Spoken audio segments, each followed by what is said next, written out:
Hello students, आप सभी लोगों का रेगी क्लासेस की इस ऑनलाइन प्लेटफॉर्म पे स्वागत है। तो बच्चों, हम लोग प्रीवियस क्लास में क्या पढ़े थे? हम लोग मोलैरिटी पढ़े थे ना। उसके प्रीवियस क्लास में परसेंट WY भी पढ़े थे, उसके प्रीवियस क्लास में परसेंट VY भी पढ़े थे। तो आज हम लोग अब चलते हैं अपने ग्रुप बी की तरफ। किसकी तरफ? ग्रुप बी की तरफ चलते हैं।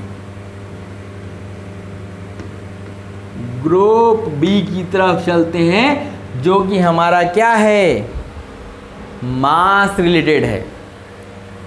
ये क्या था? मास रिलेटेड और टेम्परेचर इंडिपेंडेंट। क्यों? क्योंकि उसके मास के ऊपर टेम्परेचर का कोई भी इफेक्ट नहीं पड़ता है, ये आपको पता होगा। ठीक है, तो चलो अब हम लोग इसमें पहला हमारा क्या था भाई? इसमें पहला हमारा था परसेंट W/W। परसेंट W/W, या इसी को बोलते हैं percent by wait. Percent by wait, ठीक है। तो अब हम लोग इसके बारे में पढ़ते हैं और फिर आगे बढ़ते हैं। ठीक, चलो। तो देखो ये क्या होता है। देखो W/W में इसका मतलब ऊपर भी वेट आएगा, नीचे भी वेट आएगा। ये तो फिक्स हो गया ना। अब यहां पे क्या होगा? Wait of solute, wait of solute present in 100 gram of solution. आपका वेट ऑफ सॉल्यूट कितना प्रेजेंट है किसमें?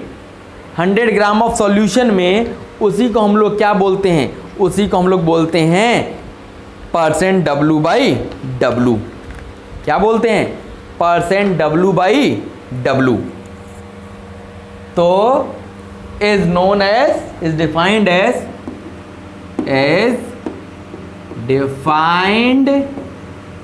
As percent W/W। इसी को हम लोग परसेंट W/W कहते हैं। ओके, चलो।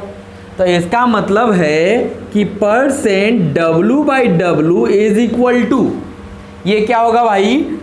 W ऑफ सॉल्यूट ना, upon W of solution into 100। ये क्या देगा आपको? ये देगा परसेंट W/W। ठीक, समझ में आ गया? यहां पे एक चीज, अब W जो सॉल्यूशन का है, ये कैसे निकलता है? ये मिलेगा आपको W of solute plus W of solvent. Solvent का वेट और सॉल्यूट का वेट जोड़ दो तो क्या मिल जाएगा हमें? सॉल्यूशन का वेट मिल जाएगा। तो हमारा काम चल जाएगा। ठीक है, समझ में आ गया? अब जैसे मान लो कि किसी क्वेश्चन में आपको ये दे दे कि कोई भी एक्वस सॉल्यूशन है। क्या है? एक्वस सॉल्यूशन है, contain 90% by weight of urea. Contain 90% by weight of urea. इसका मतलब क्या है कि 90 ग्राम यूरिया प्रेजेंट है कितने में? 100 ग्राम में। 100 ग्राम सॉल्यूशन में 90 ग्राम क्या प्रेजेंट है? यूरिया प्रेजेंट है। इसका ये मतलब होता है। तो चलो एक छोटा सा क्वेश्चन कर लेते हैं। इसको नोट कर लिया बच्चा? नोट कर लिया? इरेज कर दिया जाए? कर ही दिया जाए।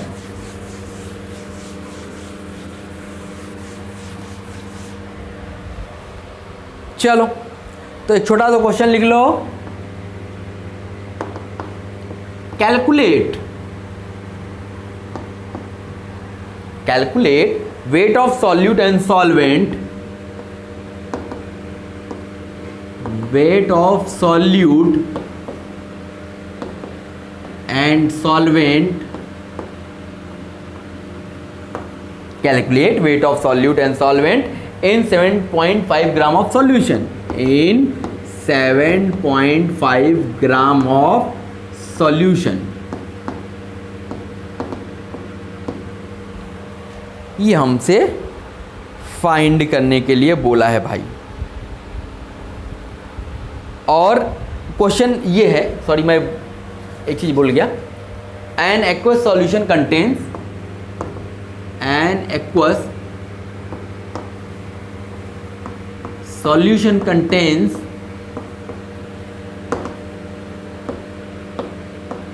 30% by weight of urea, 30% by weight of urea, then calculate weight of solute and solvent. तो आपको बोल रहा है कि सॉल्यूट का वेट और सॉल्वेंट का वेट बताइए क्या होगा। तो एक बार आप ट्राई करो थोड़ी देर के लिए। लगा लिया बच्चों? आंसर आ गया आप लोग का? कितने प्राणियों का आंसर आया भाई? किसी का नहीं आया साहब, नहीं समझ में आया हमको। चल समझाते हैं। देखो क्या कहता है कि एक्वस सॉल्यूशन, एक्वस सॉल्यूशन मतलब पानी में मिलाया गया है। क्या मिलाया गया है? यूरिया। यूरिया का पानी में सॉल्यूशन तैयार किया गया है। परसेंट बाय वेट दिया गया है, मतलब परसेंट W/W आपको दिया है, गिवन है। ये क्या दिया गया है? 30%। कहता है calculate weight of solute and solvent. आपको सॉल्यूशन का वेट दिया गया है। सॉल्यूशन कितना दिया गया है भाई? 7.5 ग्राम। ये आपको दिया गया है, ठीक। तो देखो परसेंट W/W जो आपने लिखा था, ये क्या लिखा था? W solute upon W solution into 100, यही लिखा था ना। तो यहां से W सॉल्यूट निकाल लो भाई। ये क्या हो जाएगा? Percent W/W into W solution upon 100। तो परसेंट W/W 30% है, इंटू सॉल्यूशन का वेट 7.5 है, अपॉन 100 से डिवाइड कर दो। तो ये क्या मिल जाएगा? ये मिल जाएगा 2.25 ग्राम। सॉल्यूट का मिल गया वेट। तो सॉल्वेंट का वेट निकालने में क्या दिक्कत है भाई? आप एक चीज अभी पढ़े थे ना कि सॉल्यूट और सॉल्वेंट मिलके क्या बनाते हैं? सॉल्यूशन। तो W सॉल्वेंट निकाल लो, मतलब यहां पे क्या है? वाटर है। तो 7.5 ग्राम टोटल वेट है, माइनस सॉल्यूट का आ गया 2.25। तो जो आया ये आपका आंसर आ गया 5.25 ग्राम। किसका वेट आ गया? ये आपका वाटर का आ गया। 5.25 ग्राम वेट किसका आ गया भाई? वाटर का वेट आ गया हमारा। ये हमारा क्या था भाई? Percent W/W। समझ में आया? W/W। W कहाँ सुने थे आप लोग? याद है? खूब बड़ा सा W। मूवी भी देखते हो आप लोग? देखा करो, काफी अच्छी मूवी थी, कॉमेडी मूवी थी, तो उसको देखा करो। धमाल, धमाल में ही था ना शायद।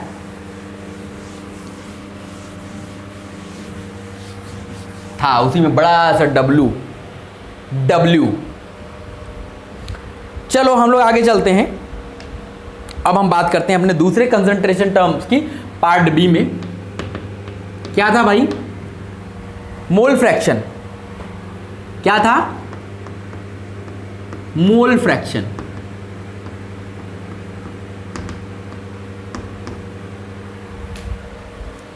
अब ये मोल फ्रैक्शन क्या होता है?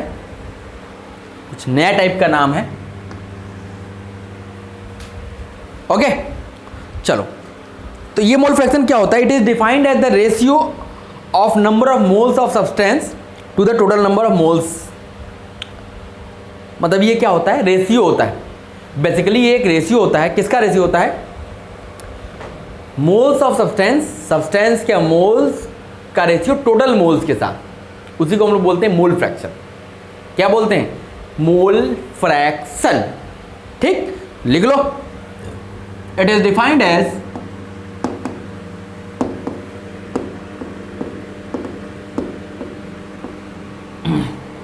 It is defined as ratio of number of moles,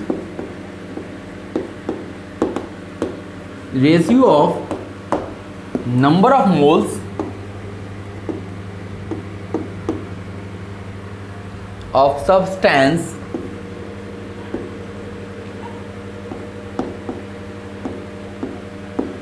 to the total number of moles, to the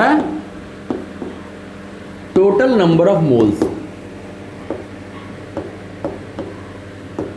इसी को हम लोग मोल फ्रैक्शन बोलते हैं। इसको डिनोट किससे करते हैं, आइडिया है कुछ आप लोग को? एक्स से। कहोगे यहाँ सब एक्स वाई डब्लू यही आ रहा है, ABCD कहीं आएगा, यहाँ ऐसे लास्ट से ही चलेगा। एक्स सब्सटेंस का निकाल रहे हो आप,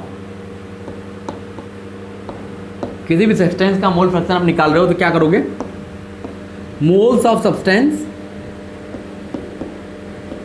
जिसका निकाल रहे हो उसका मोल लिखोगे अपॉन टोटल मोल लिखोगे, टोटल मोल, मोल्स टोटल। तो ये क्या मिल जाएगा, ये आपको दे देगा mole fraction of that substance. ठीक, तो ये हमारा मोल फ्रैक्शन हो गया भाई। क्या हो गया, मोल फ्रैक्शन।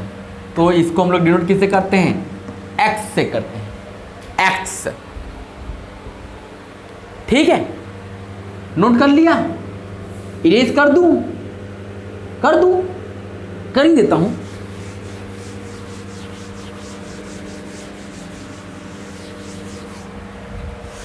चल बच्चा देख, हमारा जो सॉल्यूशन होता है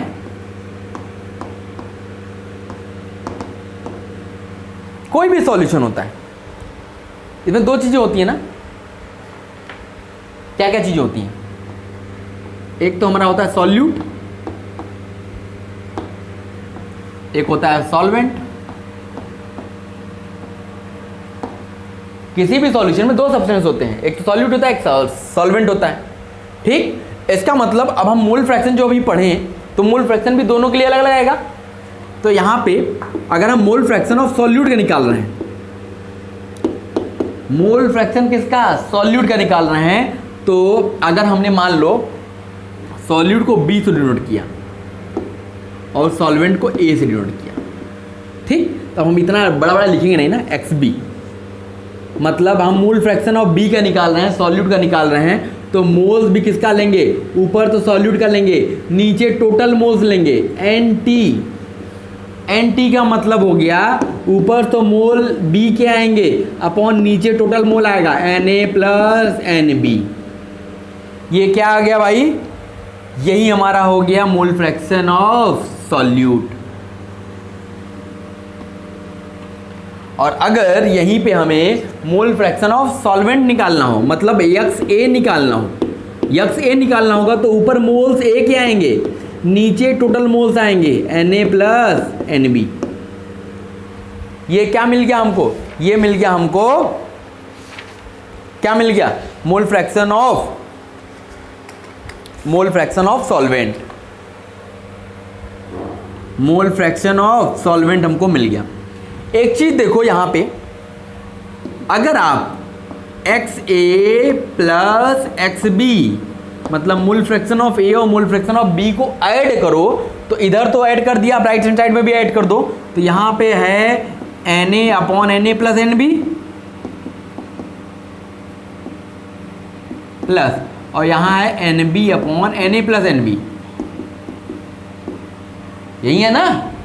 अब ऐड हो जाएगा तो ये क्या मिल जाएगा, Na plus NB upon Na plus NB, तो ये क्या मिल गया 1। मतलब यहां से एक चीज हमको मिल गई कि mole fraction of A plus mole fraction of B का सम क्या होता है, ऑलवेज 1 होता है। इसका मतलब है कि अगर हमें एक का मोल फ्रैक्शन पता है, अगर XA पता है तो हम लोग XB को कैसे निकाल सकते हैं, XB का पता है तो XA कैसे निकाल सकते हैं, 1 में से माइनस कर दो, दूसरे का मोल फ्रैक्शन निकल जाएगा। अगर सॉल्यूट का पता चल गया, सॉल्वेंट का निकालने की जरूरत नहीं है, आप 1 में से खाली माइनस कर दो। समझ पा रहे हो? तो ये क्या निकल जाएगा, ये मिल जाएगा हमारा मोल फ्रैक्शन। क्या मिल जाएगा, मोल फ्रैक्शन। इसका मतलब है कि सिग्मा एक्स आई ये क्या होगा, 1 होगा। मोल फ्रैक्शन का सम क्या आएगा, 1 आएगा। ठीक। और दूसरी चीज मिल गई कि यक्स की वैल्यू, मोल फ्रैक्शन की वैल्यू हमेशा 0 से तो बड़ी होगी लेकिन 1 से छोटी होगी, मतलब 0 और 1 के बीच में ही लाई करेगा, 0 और 1 के बीच में ही लाई करेगा। तीसरी चीज, अगर किसी में मोल फ्रैक्शन की वैल्यू 0 हो गई, किसी सब्सटेंस के लिए मोल फ्रैक्शन की वैल्यू 0 हो गई, इसका मतलब सब्सटेंस इज एब्सेंट। सब्सटेंस क्या है, एब्सेंट है ही नहीं, उसमें वो सब्सटेंस है ही नहीं। और अगर किसी में मोल फ्रैक्शन की वैल्यू 1 हो जाए तो इसका मतलब है कि वो हमारा प्योर सब्सटेंस है, वो हमारा क्या है, प्योर सब्सटेंस है। तो इसको आपको क्या करना है, इसको आपको याद रखना है। क्या रखना है, याद। इतना आपको याद रखना है कि ये क्या क्या होता है। मोल फ्रैक्शन का सम 1 होता है और मोल फ्रैक्शन की वैल्यू हमेशा 0 और 1 के बीच में आएगी। अगर किसी में मोल फ्रैक्शन की वैल्यू 0 आ गई, इसका मतलब वो सब्सटेंस ही प्रेजेंट नहीं है। अगर किसी में 1 आ गई, इसका मतलब वो प्योर सब्सटेंस है। ठीक है बच्चा, समझ में आ गया? नोट कर लोगे? कर लो, कर लो, आप ही का राज है, हमारा राज थोड़ी है। नोट कर लिया? इरेज कर दूं? तो हम लोग तो बोलते नहीं हो कुछ।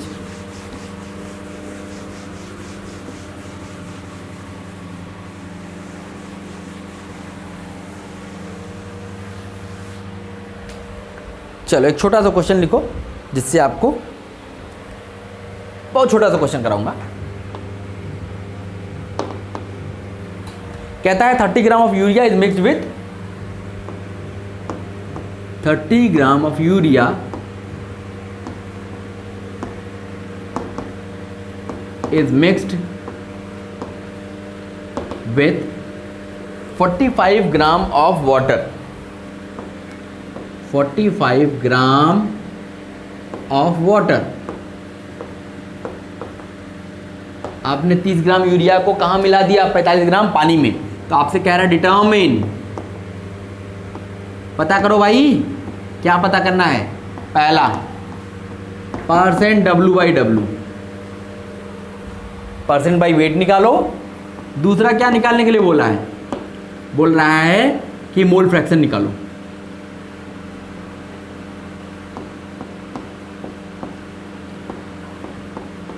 क्या निकालने के लिए बोला है, मोल फ्रैक्शन निकालने के लिए बोला है। किसका बोला है, अगर कुछ नहीं बोलेगा दोनों का निकालेंगे। यहां मान लो बोल देता है यूरिया का निकालो, मोल फ्रैक्शन ऑफ यूरिया निकालने के लिए बोल दिया इसने। अब चलो हम लोग क्वेश्चन को सॉल्व करते हैं। सॉल्व करें बच्चा, खुद से कर लो, एक बार ट्राई मारो, खुद से करो, कोशिश करोगे तभी तो होगा, हमेशा हम ही करेंगे। अरे खुद से ट्राई कर, चल बेटा चल ट्राई करते हैं। अच्छा साथ में ट्राई करते हैं, साथ में। 30 gram urea, 30 gram urea mix किया गया 45 ग्राम पानी में। तो हमें %W/W निकालने के लिए बोला है, %W/W। अब बच्चे गलती क्या करते हैं, बच्चे करते हैं 30/45 × 100, तो हो जाता है आंसर गलत। और वो आंसर भी ऑप्शन में दिया होता है। जल्दबाजी में होता है, जो अच्छे बच्चे वो नहीं करेंगे, जिन गधावे होंगे वही करेंगे, जिनको खाली W/W दिखा, ऊपर भी वेट नीचे भी वेट कर दिया, आंसर आ गया। लेकिन डिफिनीशन भी याद रखा करो, ऊपर W ऑफ सॉल्यूट, नीचे W ऑफ सॉल्यूशन। ठीक है, सॉल्यूट क्या है, 30 ग्राम यूरिया, तो W सॉल्यूट 30 ग्राम हो गया। नीचे सॉल्यूशन का वेट लिखना है, न कि सॉल्वेंट का। 45 ग्राम क्या है, सॉल्वेंट है।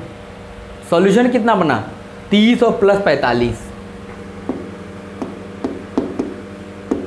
इतना सॉल्यूशन भला इंटू 100 कर दिया, ये हो गया 30/75 इंटू 100, 25 3 75, 25 चौका 100, 3 दाम 30, 10 चौक 40, तो 40% क्या आ गया, बाई वेट आ गया, 40% बाई वेट आ गया। समझ में आ गया? अब चलो दूसरे की तरफ चलते हैं। मोल फ्रैक्शन ऑफ यूरिया बोला है, क्या बोला है, मोल फ्रैक्शन ऑफ यूरिया। जब यूरिया मोल फ्रैक्शन बोला है तो आप ऊपर लिखोगे मोल्स ऑफ यूरिया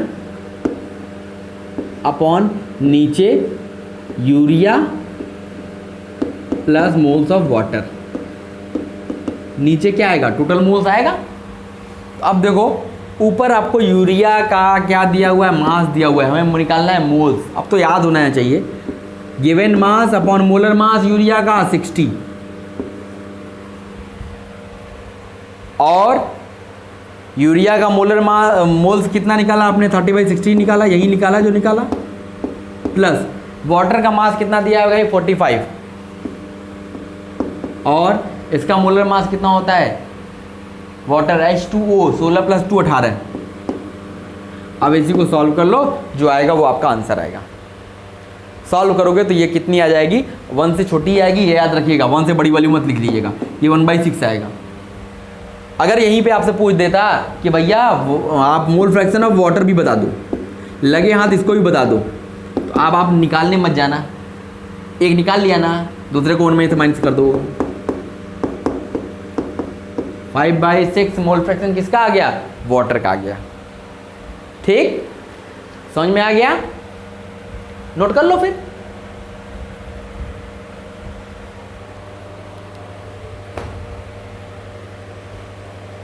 इरेज कर दिया जाए बेटा,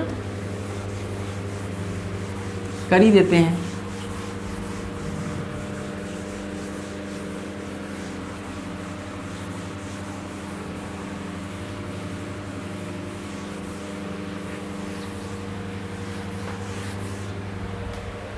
चलो अब हम लोग आगे चलते हैं और अपने तीसरे कंसंट्रेशन टर्म की तरफ बढ़ते हैं।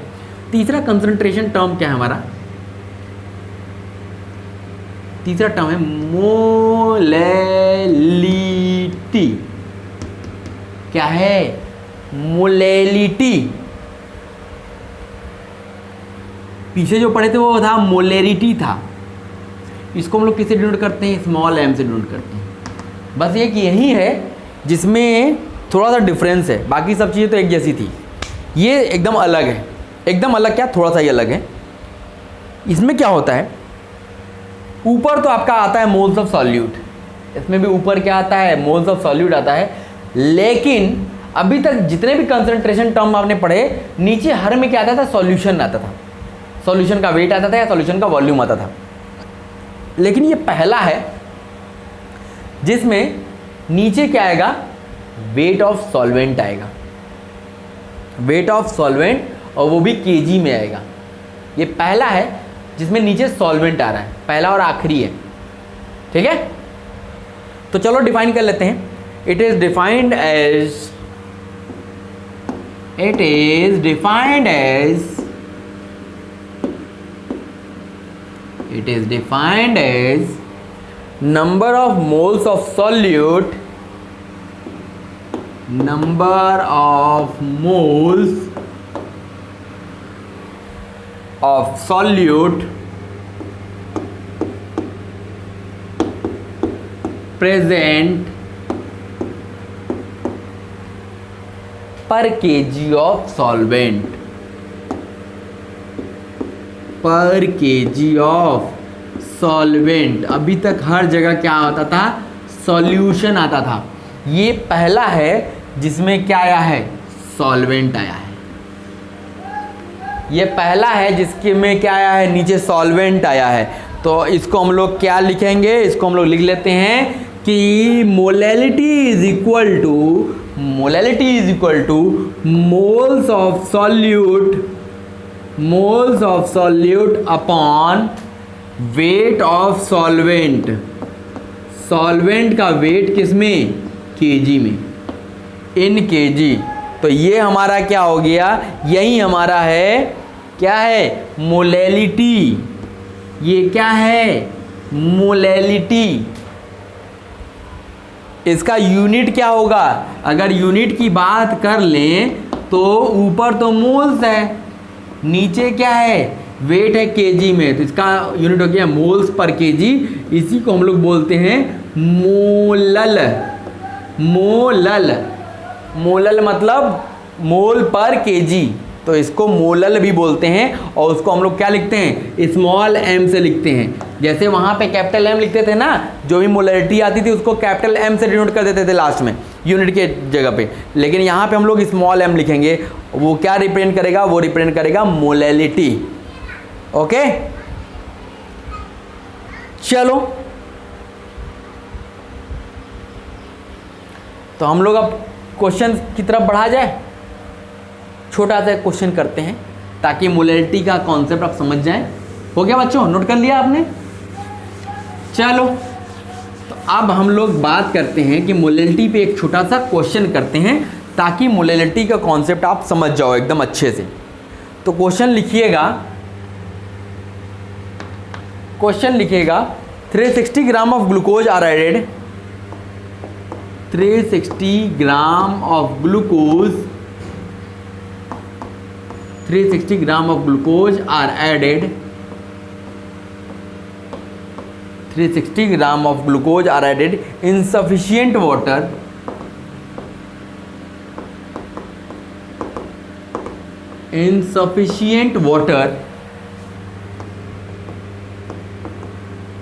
to produce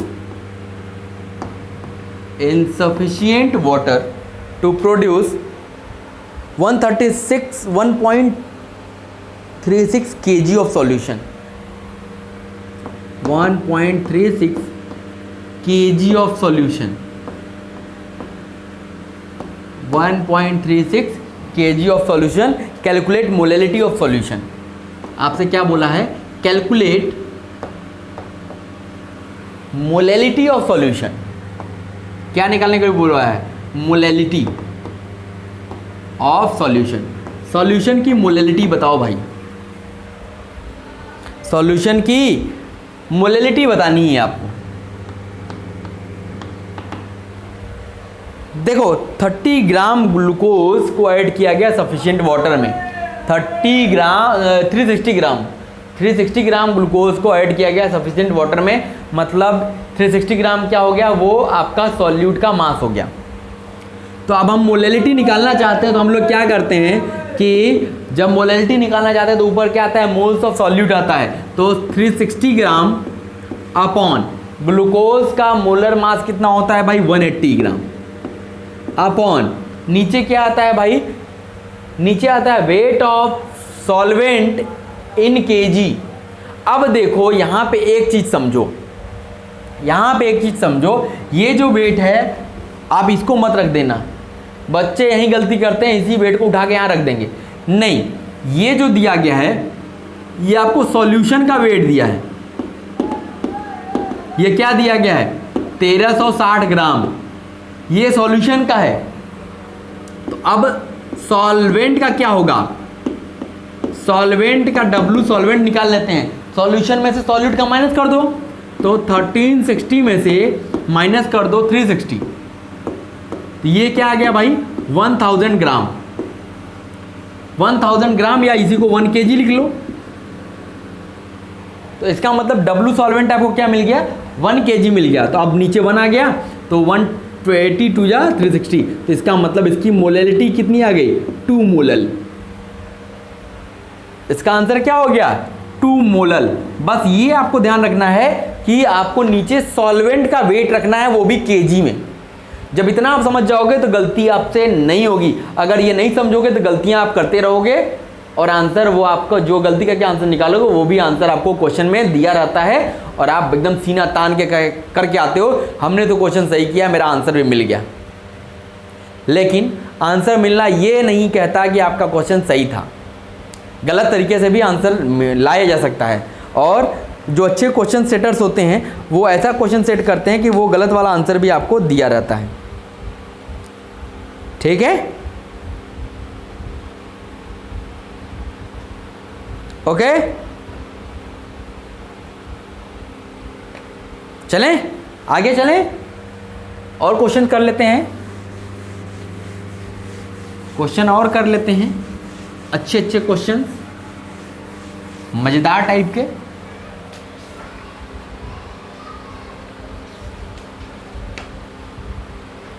चलिए लिखिएगा क्वेश्चन है, क्वेश्चन लिखिएगा, calculate molarity and molarity of H2SO4 solution. Calculate molarity and molality दोनों निकालना है आपको, मोलैरिटी और मोलैलिटी दोनों फाइंड करनी है। Molality of H2SO4 solution, H2SO4 solution का मोलैलिटी और मोलैरिटी दोनों फाइंड करनी है। which contains 98% W/W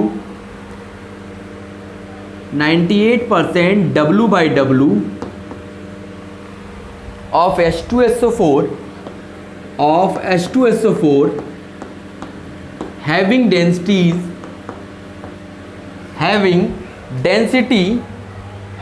density 1.8 ग्राम पर ml।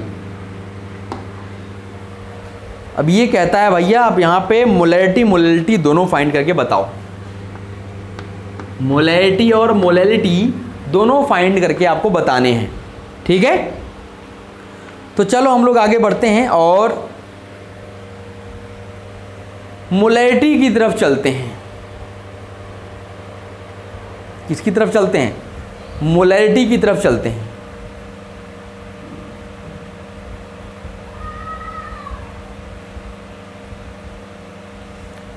देखो हम लोग कुछ फॉर्मूले हैं जिसको शॉर्टकट तरीके से हम लोग यूज कर सकते हैं। मैं बता दे रहा हूँ, अगर वो याद रख सकते हो तो याद कर लेना, उससे क्वेश्चन लगाना बहुत आसान हो जाएगा। देखो फॉर्मूले लिख लो कुछ, ये आपको बहुत समय बचाएंगे। फॉर्मूला वन,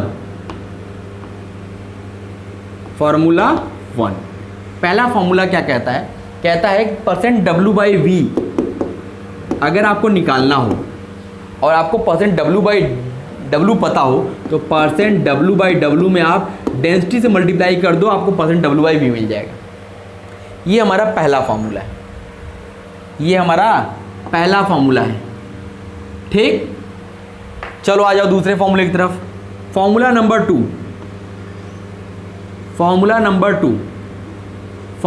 टू क्या कहता है कि अगर आपको मोलैरिटी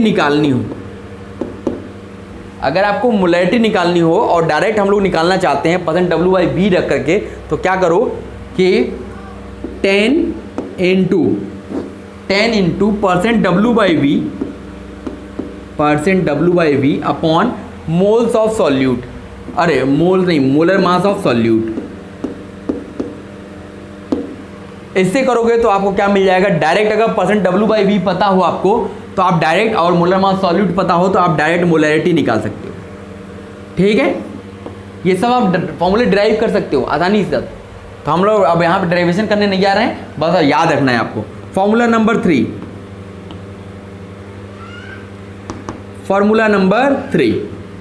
नंबर थ्री क्या कहता है कि अगर मान लो कि आपको %W/W पता हो तो यहीं पे ये चीज़ लिखी थी ना, बस यहीं कन्वर्ट कर दो। तो यहाँ पे अगर मोलैरिटी निकालनी हो तो ये 10 into %W/V की जगह क्या आ जाएगा? %W/W into D upon molar mass of solute. तो इन फॉर्मूले से क्या होगा आपको? इन फॉर्मूलों से आपका टाइम बहुत बचेगा, बहुत टाइम बचेगा। तो आप अगर याद कर सकते हो तो याद कर लो, नहीं तो आप जनरल तो जो तरीका हमारा है वो उससे तो हम लोग करेंगे ही और हो भी जाएगा, आपका काम हो भी जाएगा, ठीक है। जैसे अब यहाँ पे इस क्वेश्चन में अगर हमें मोलैरिटी निकालनी हो तो यहाँ पे देखो एक चीज़ दिया गया है, %W/W दिया है, %W/W दिया है आपको 98% W/W दिया है और आपको डेंसिटी दी गई है डेंसिटी दिया गया 1.8 ग्राम पर ml, ये डेंसिटी दी गई है। ठीक है, तो अब हम मोलैरिटी निकालते हैं। देखो इस वाले फॉर्मूले को रख देते हैं, सारा काम हमारा हो जाएगा। तो मोलैरिटी देखो अब डायरेक्ट निकालेंगे हम लोग, 10 into percent W/W into density upon mass और मोलर मास ऑफ सॉल्यूट। देखो 10 हो गया, परसेंट W/W आपको 98 दिया गया है, D आपको 1.8 दिया गया है, upon molar mass of solute H2SO4 का मोलर मास कितना होता है 98 होता है। तो यहाँ से ये कैंसिल हो गया, ये देखो आ गया 18 मोलर। कैपिटल M मतलब कैपिटल N क्या डिनोट करता है, मोलैरिटी। तो इसका मोलैरिटी आ गया 18, ये मोलर। समझ में आ गया? तो इसको नोट कर लो। अब हम मोलैरिटी बताते हैं, इसको नोट कर लिया फॉर्मूले को। आप अगर याद कर सकते हो तो कर लेना, नहीं तो आप जनरल तरीके से भी निकालोगे तो आंसर आपका आएगा। ठीक है, याद करोगे तो टाइम बचता है, बस यही डिफरेंस होता है। नोट कर लिया बच्चों? अब देखो हम चाहते हैं मोलैरिटी निकालना। तो देखो मोलैरिटी निकालने के लिए हमें क्या चाहिए, मोलैरिटी निकालने के लिए मोल्स ऑफ सॉल्यूट चाहिए अपॉन, अब यहाँ पे हमें W सॉल्वेंट का चाहिए, W सॉल्वेंट का चाहिए, और वो भी kg में चाहिए। किस में चाहिए? kg में चाहिए। ठीक है, तो अब देखो 98% W/W का मतलब 98% W/W, इसका क्या मतलब है? इसका मतलब है कि इसमें 98 ग्राम आपका क्या है, ये आपका H2SO4 है। 98 ग्राम H2SO4 है, और 2 ग्राम आपका क्या है, 2 ग्राम है आपका वाटर। 2 ग्राम क्या है, वाटर है। ठीक है, तो अगर मोल्स आपको निकालने हैं, इसके H2SO4 के मोल्स निकालने हैं, तो ये हो जाएगा 98/98, ये तो आ गया 1। मोल्स ऑफ H2SO4 के तो मिल गए हमें 1, क्योंकि सॉल्यूट यही है, इसके मोल्स हमें मिल गए 1। अब बात करते हैं इसका, जो सॉल्वेंट है इसका वेट निकालना है। तो आपको 2 ग्राम दिया हुआ है, इसको आप किलोग्राम में एक्सचेंज कर लो। तो यहाँ से मोलैरिटी आपकी क्या हो जाएगी, ऊपर तो हो गया मोल्स 1 अपॉन 2/1000, क्योंकि 2 ग्राम दिया था, आपने इसको केजी में कन्वर्ट कर लिया, तो 2/1000, 1000/2 इसका मतलब 500 मोलल। ये क्या आ गया, ये इसकी मोलैरिटी आ गई। ठीक है, समझ में आ गया? हो गया? चलो नोट कर लिया बच्चों। एक मैं फॉर्मूला और आपको स्पेशल फॉर्मूला बता दे रहा हूं, अगर उस फॉर्मूले का यूज कर लोगे तो आपका और आसान हो जाएगा। आप मोलैरिटी निकालने के लिए डायरेक्ट फॉर्मूला देखो, मोलैरिटी निकालने के लिए डायरेक्ट फॉर्मूला, आपको मोलैरिटी निकालनी है। ठीक है, आप क्या करो, 1000 into molarity upon 1000 into molarity, ये मोलैरिटी आ गया, अपॉन 1000 इंटू डी डेंसिटी हो गया, माइनस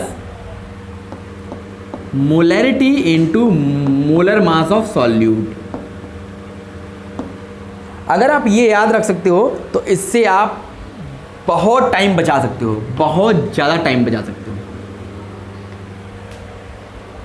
अब देखो इसी क्वेश्चन को अगर इससे करते, डायरेक्ट करते, तो आपका क्या होता। देखो मोलैरिटी हम लोग निकाल रहे हैं, 1000 तो रहेगा ही रहेगा, और हम लोग मोलैरिटी फाइंड कर लिए थे, 18 आया था, 18 मोलैरिटी आई थी।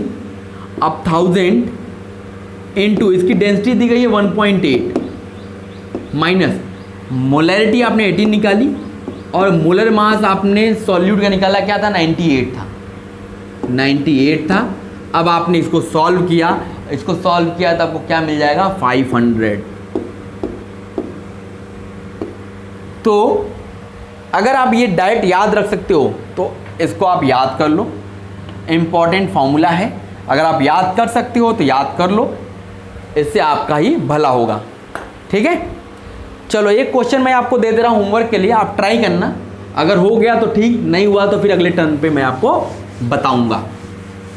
ठीक है, ऐसे हो जाना चाहिए, क्योंकि आप एक्सपर्ट हो गए हो। लिखो, क्वेश्चन लिखो, क्वेश्चन लिखिए। कहता है an aqueous solution contains, an aqueous solution contains, an aqueous solution contains 28% W by W, 28% W by W KOH, potassium hydroxide.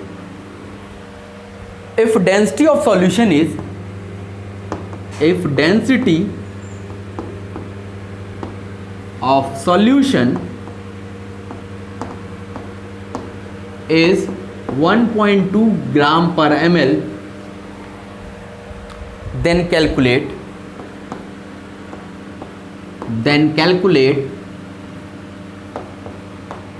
आपको क्या क्या कैलकुलेट करना है। पहला आपको कैलकुलेट करना है मोलैरिटी कैपिटल एम। दूसरा आपको कैलकुलेट करना है मोलैलिटी स्मॉल एम। तीसरा आपको कैलकुलेट करना है परसेंट W बाई V। और चौथा आपको कैलकुलेट करना है मोल फ्रैक्शन ऑफ KOH।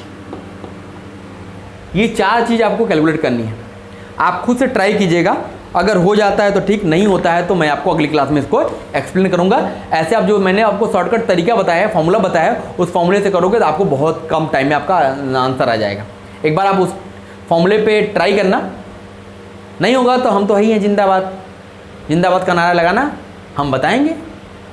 ठीक है, चलो बच्चों, उम्मीद करता हूँ आपको क्लास अच्छी लगी होगी और इसका काफ़ी आपके लाइफ में कुछ सीखने को मिल रहा होगा। मैं यही सोच के पढ़ा रहा हूँ, तो आप सीखो, हमसे जितना सीख सकते हो सीखो।